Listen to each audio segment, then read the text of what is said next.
Okay, today we're going to talk about how we're going to add or subtract the two different functions.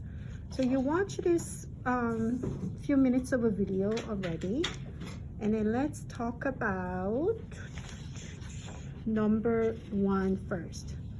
And I think you did a really good job on number one here. So I have f of x is 7x plus 5, g of x is 2x squared minus 5. So we just add two different functions together, and then you go 7x plus 5, that's f of x, and we're gonna add what? 2x squared minus 5. So how can I add this? This one, first power, this one is second power. Are they like term?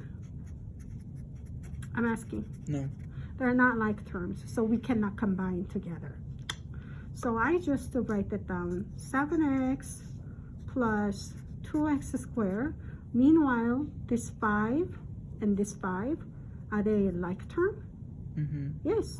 So adding plus minus 5, they cancel each other. So this is the final answer.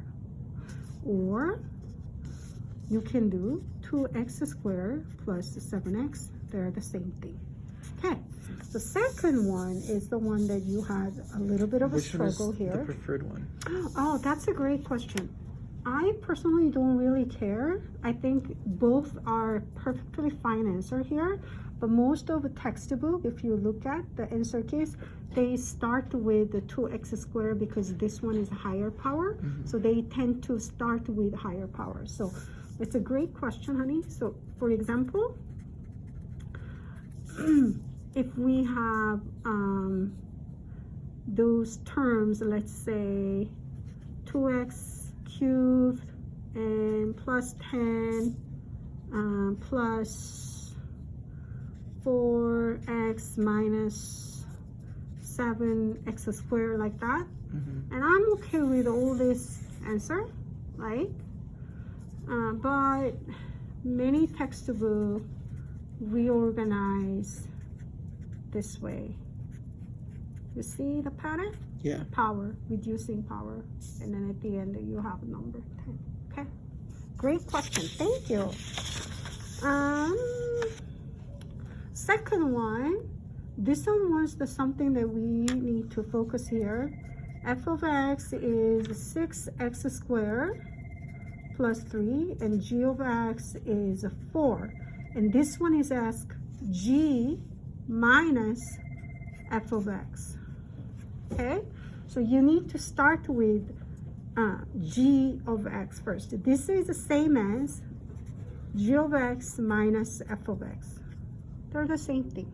Okay, so what is g of x? 4. 4. I start with 4, and then we do minus, we take away, we subtract. Okay, subtract what? 6x squared plus 3. You Or need to minus have 3. a parenthesis here with 6x squared plus 3. Okay, then what do we do? 4, and then earlier, this was the mistake that you made earlier, and then I try to stop you because you try to say this one is 24x power to the second. That was the mistake that we made, right? Because first you look 4 and parentheses with a 6. So you try to like apply distributive property. So let's take a look how they are different. If I have a 4 and then nothing after 4 and nothing between 4 and parentheses, and then I go 6x squared plus 3, then you apply distributive property, okay? So 4 times 6x squared is 24.